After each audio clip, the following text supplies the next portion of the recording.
My father was a chess grandmaster. I was on track to become a chess grandmaster. So he was a legitimate chess grandmaster. My father was the highest rated black chess player in history. Really? Yeah.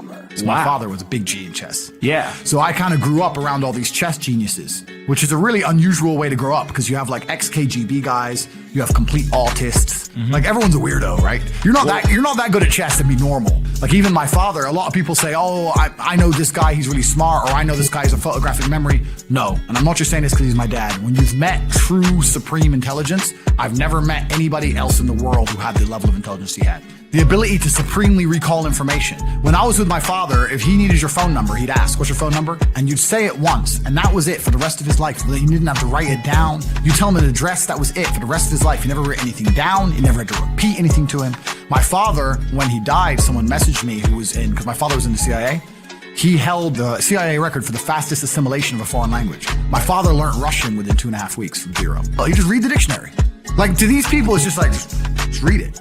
When my dad died, James Altucher, do you know who he is? Now, James Altucher, you can ask him about my dad. Him and James played a game and it was a draw in the end. And James did a tribute to my father saying that he was just a scary dude. Like he was just supremely smart. So yeah, he was a linguist. He knew like 4 languages and he was a professional chess player. And I grew up around this absolute supreme intelligence. And I always knew, even when I was a child, that I was smart, but I wasn't that smart. My beautiful mother watered me down. Like I didn't have what he had. Like he was complete. He remembered every chess game he'd ever played. So you could be sitting there and he'd say, oh, I played him in 1982, and he'll just go through the whole game. Or he could beat you at chess without looking at the board. So you'd have a board in front of you and say E4, he'd be in another room, C5, knight F3, knight C6, and he'd be cooking dinner and he'd smoke you. Really? Yeah, it's crazy. It's crazy. He'd play simultaneouses where he played with 100 people in a row, so they'd sit there and they'd think, and he'd just go board to board, just make quick moves. He played a blind simultaneous. You have a board and he has nothing. He played 3 people at once blind, beat them all.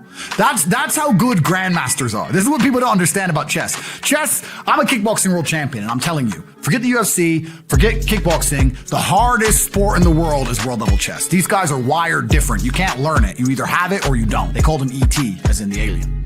Because my dad was one of the only players who would never take a draw. And he would rather lose in a blistering blitzkrieg fashion than take a draw, right? So he had some big losses, but he also had some fantastic crushing victories where he just went all out. He was really on the board. It was blitzkrieg. He just come at you with everything. And everyone to this day, even when he died, James Altucher was talking about him saying, I never played a guy who played chess like that. The guy was just crazy.